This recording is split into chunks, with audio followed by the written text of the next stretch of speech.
Coming up on Global Business, Chinese President Xi Jinping emphasizes the next 5 years are crucial for China's ecological environment protection work. Climate change is a challenge that requires strengthened cooperation and joint actions, says Chinese Premier Li Qiang after meeting U.S. climate envoy John Kerry. And China's top economic planner outlines macroeconomic operations, policy support, and other major plans for the economy. From CGTN headquarters in Beijing, this is Global Business. I'm Lily Lu. Chinese President Xi Jinping says the next 5 years are crucial for the construction of beautiful China, highlighting the importance of building an ecological civilization under socialism with Chinese characteristics. He made the remarks recently at the National Conference on Ecological Environment Protection in Beijing. He said, in building a stronger nation, the country will prioritize the construction of beautiful China and promote improvements to the urban and rural living environments. He also said, with the people-centered approach, the government should follow the concept that green waters and mountains are as valuable as mountains made of gold and silver. President Xi added that to support high-quality development, China will rely on a high-quality ecological environment and accelerate modernization with harmonious coexistence between humanity and the nature. Ulanbu is the 8th major desert in China and a significant source of sandstorms affecting the ecology of the Yellow River and northeastern Asia. But positive developments are taking place. China Construction First Group's anti-desertification efforts are yielding fruitful results. Their initiatives are not only enhancing the ecological security of the middle and lower reaches of the Yellow River, but also providing newfound economic opportunities for people residing in these areas. Take a look. These are the sandstorms in the Ulanbu Desert, the 8th largest desert in China. Located in Inner Mongolia, it is notorious for its massive sandstorms and creeping desertification.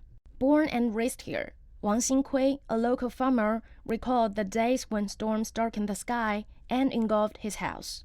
My first house over there was buried in the sand, and this was my second house. You can barely see it too. The sheepfold is the only sign of its previous existence. But now, the desert has taken on a brand new look. The Yulansu Hainor Ecological Restoration Project, led by China Construction First Group, has improved the environment of the desert but also the lives of locals.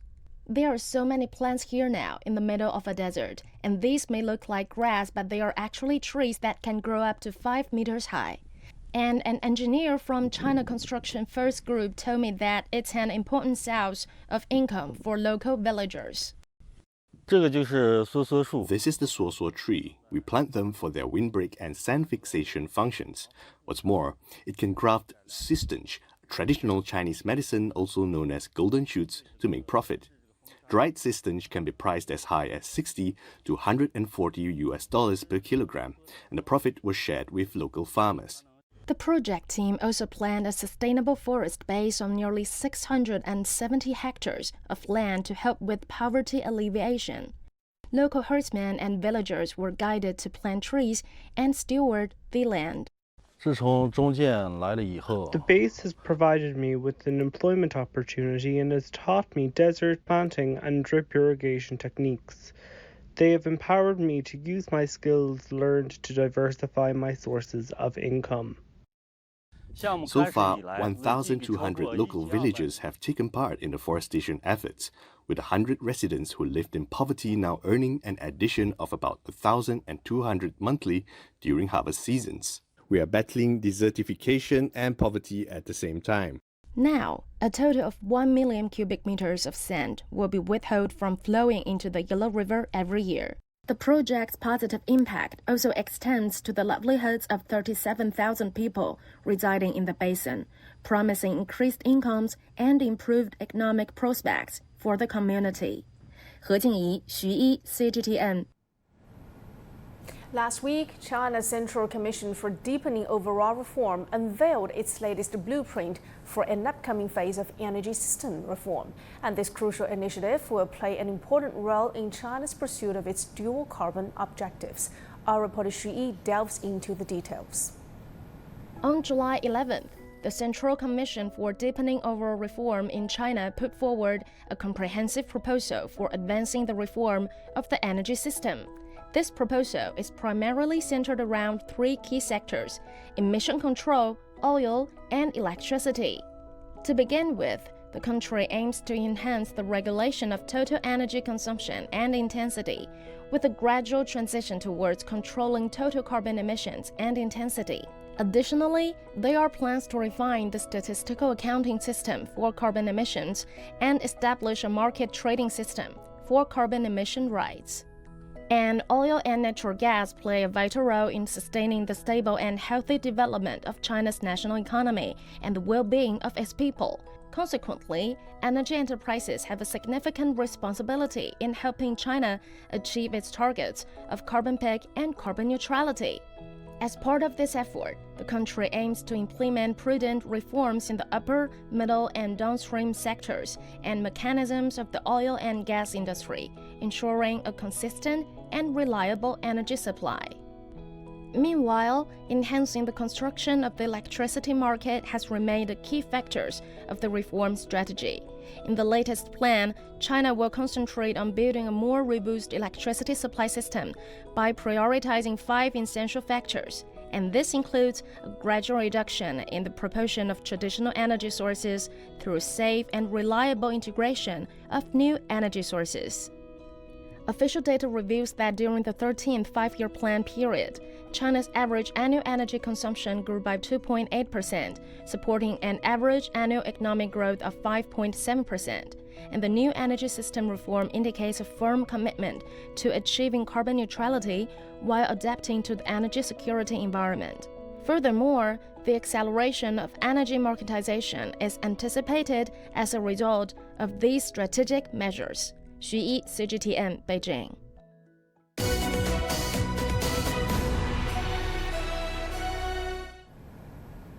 Chinese Premier Li Qiang says that climate change poses a daunting challenge, which requires all countries to strengthen coordination, build consensus, and speed up actions. Premier Li made the remarks during a meeting with U.S. climate envoy John Kerry in Beijing. He also sought urgent action and adherence to the United Nations Framework Convention on Climate Change and Paris Agreement.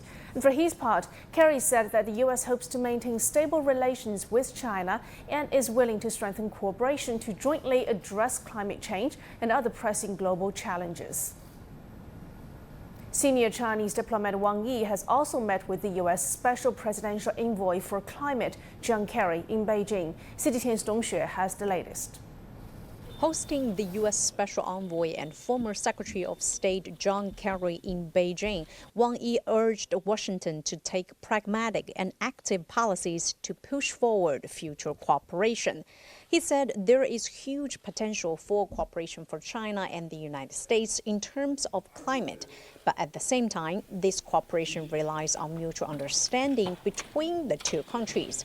He said he appreciated Kerry's work in pushing for climate cooperation since being appointed the inaugural Special Envoy for Climate, and reiterated that building a green, low-carbon and sustainable development path for all nations was not only important for the next generation, but also a shared international responsibility. Wang then referred to President Xi Jinping's goal of building a shared future for humanity, saying climate cooperation is an inevitable part of that goal and that Beijing is willing to strengthen talks and search for better mutual solutions. Kerry echoed the sentiment and said he looks forward to being able to move forward and change the dynamics in bilateral relations. He said President Biden is very committed to stabilizing the China-U.S. relationship and willing to strengthen cooperation with China to properly manage differences and to work together to make a significant difference to the world in climate cooperation. Kerry's third visit to China as U.S. climate envoy marks the formal resumption in top-level climate diplomacy between the two countries. The former Secretary of State is the third senior U.S. official to visit Beijing in recent weeks as China and the U.S. aims to stabilize their broader bilateral relationship. Analysts say that though they do not expect either side to change their strategic approach, keeping the communication channels open is the least they can do to deal with a potential crisis and to improve bilateral ties. Dong Xue, CGTN, Beijing. Climate change has been a bright spot for cooperation between China and the United States, despite their frictions in other areas. And that was thanks to cooperation between Beijing and Washington, as well as their leadership, that a Paris Agreement was signed in 2015, which largely set the direction for global efforts to combat climate change. The two countries also issued a joint agreement at the COP26 UN Climate Summit in November 2021, in which both nations pledged to enhance cooperation on limiting emissions to address the global climate crisis. The U.S.-China Clean Energy Research Center, established in 2009, has conducted programs in different universities in China and the U.S., bringing together scientists and engineers from both sides with a focus of R&D in building energy efficiency, carbon capture and storage, and clean vehicles. And still to come here on Global Business. China's top economic planner outlines macroeconomic operations, policy supports, and other major plans for the country's economy.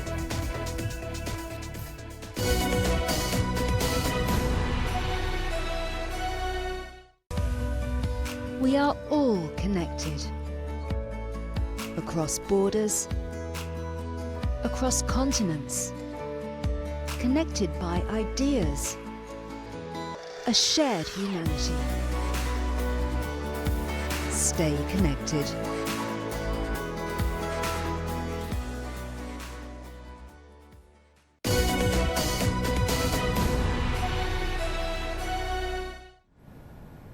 China's top economic planner briefed the media on macroeconomic operations, policy supports, and major plans for the economy on Tuesday in Beijing.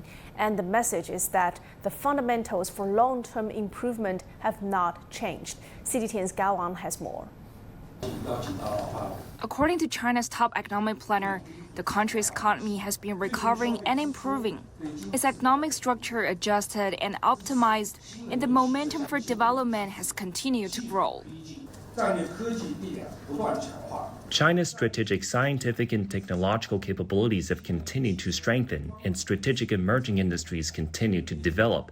The output of new energy vehicles and photovoltaic cells increased by 35% and 54.5% respectively.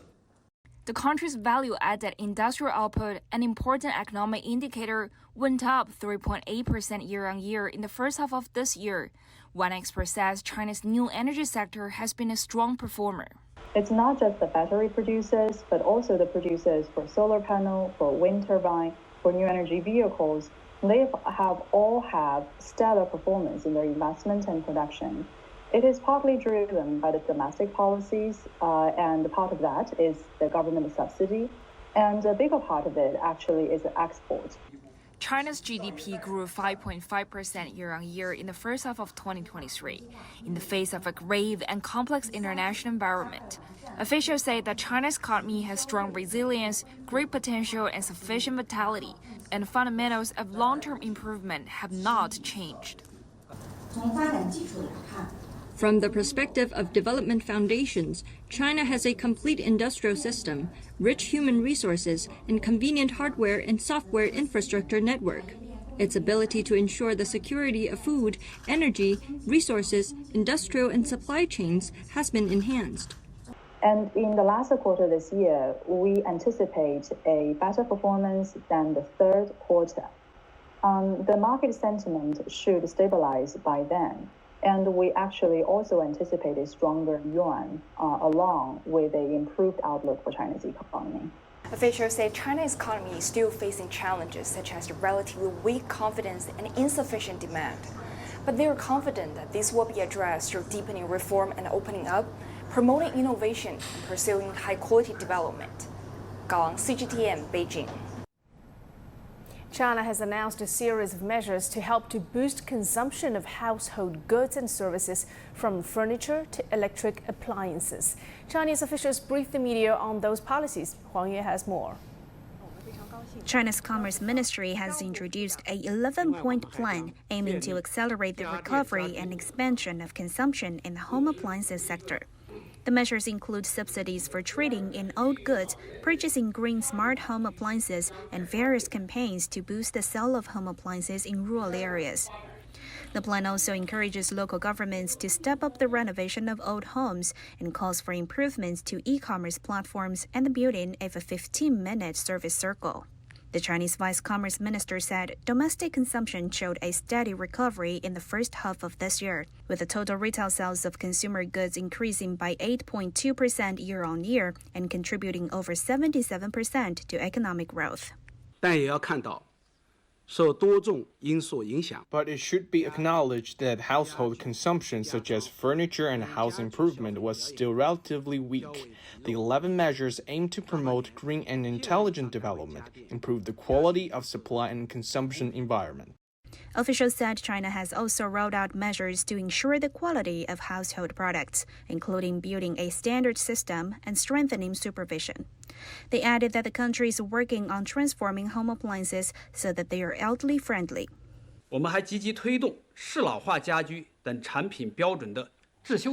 We're working actively to set up industry standards for furniture catering to the needs of seniors. 7 national standards have been published, and more are on the way. China on Monday announced its economic performance for the first half of this year. Official data shows retail sales of consumer goods totaled around 22 trillion yuan, or about $3 trillion. But officials also said consumer purchasing power and expectations were still relatively weak, and effective policy measures will be implemented as soon as possible. Huang Yue, CGTN, Beijing. With the 19th Asian Games approaching in September, the eastern city of Hangzhou is witnessing a significant surge in the exports of sporting goods. And to explore how retailers are managing the sports fever, our reporter Chen Yiling visited Yiwu in East China's Zhejiang province. The city is renowned as the world's supermarket capital. With 2 months left to go till the Hangzhou Asian Games, here in Yiwu, people's enthusiasm for sports is translating into orders for related products. This medal and trophy shop is receiving orders from around the world, even on weekends. Usually I'm taking something special for that one also, for the Asian Games. Yeah, I'm from India. I've came here for the purchase of some sports items like cricket balls and the footballs and everything. For gym products, gym equipments. I'm from Syria. I come here to see some ball. From January to May, Yiwu exported nearly $400 million worth of sporting goods, an increase of over 15% year-on-year. Retailers say there's been an increase in exports to the Asian market. We have received more orders from Asian countries like India and Pakistan. Our football trophies are the best sellers. Sales for table tennis, table and badminton have increased twofold. The export orders have lined up till October. At the production line, companies are running at full capacity to meet with the high demand. These workers behind me can produce 4,500 footballs per day, but owners told me they still can't keep up with the demand for orders.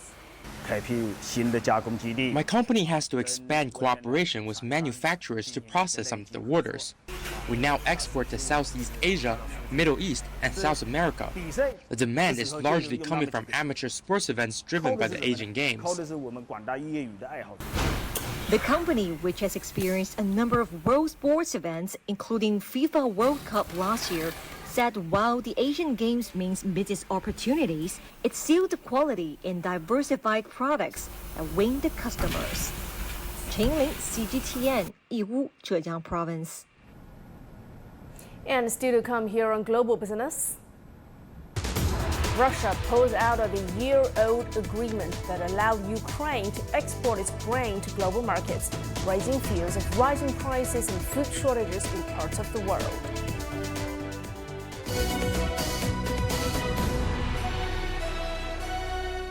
The world economy as we know it is about to change. Global business reports highlight emerging markets, developing countries, and dynamic sectors worldwide. We feature top analysts and newsmakers to provide perspectives on every facet of business. From an on-the-ground perspective, we provide you with balanced and objective assessments. Fast, sharp, and insightful. Global Business. Only on CGTN.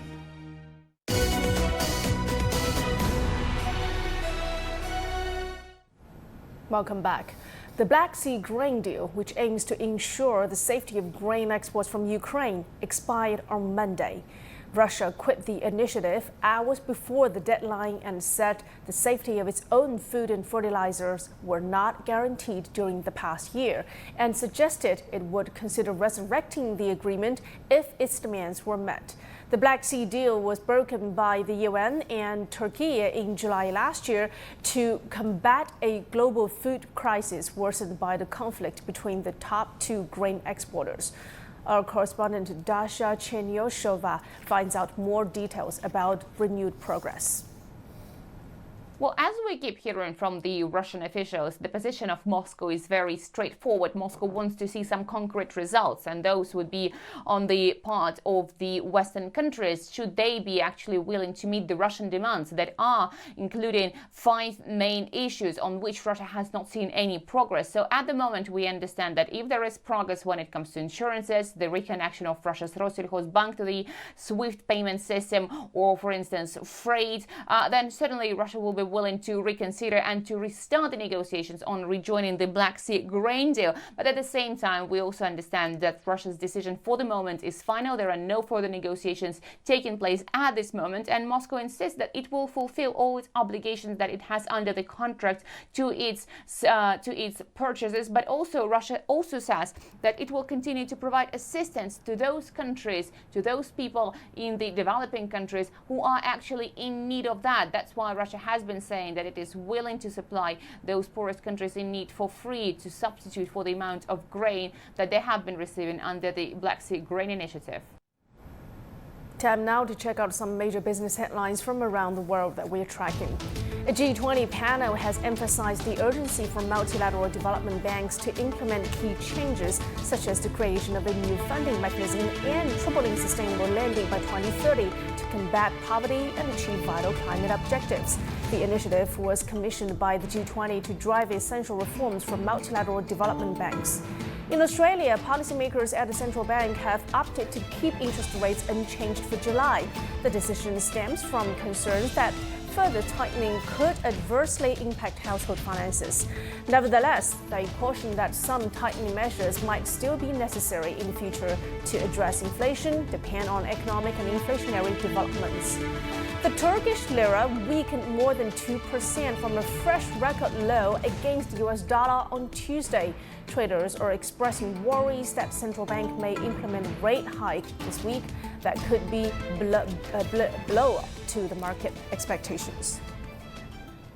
And in the United States, inflation slowed to 3% in June compared to a year earlier, its lowest rate since early 2021. But not every American is feeling financial relief. In Florida, inflation remains elevated, with the cost of living in its metro areas among the highest in the nation.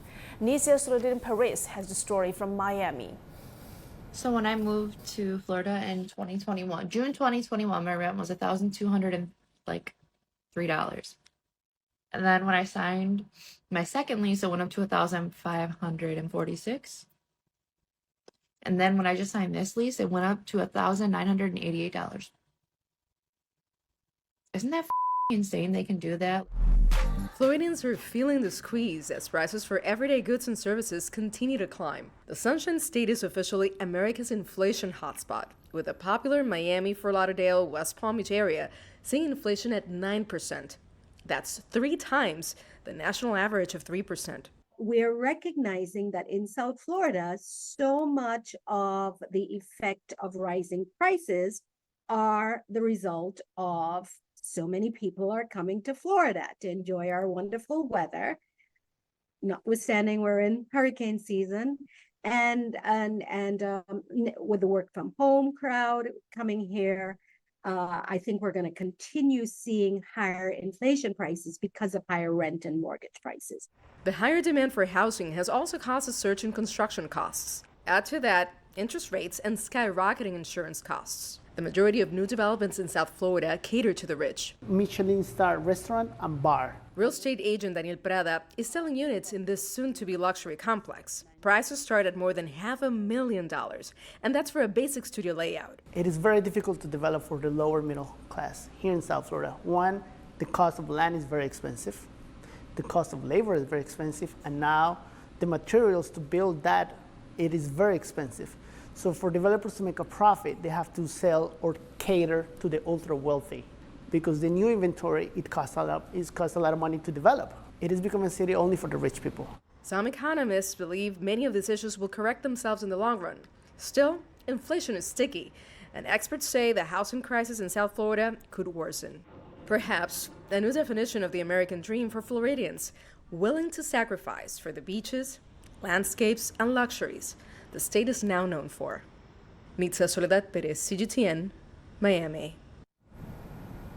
And with that, I'm closing out this edition of Global Business here on CGTN. Thanks for being with us. I'm Lily Lu in Beijing.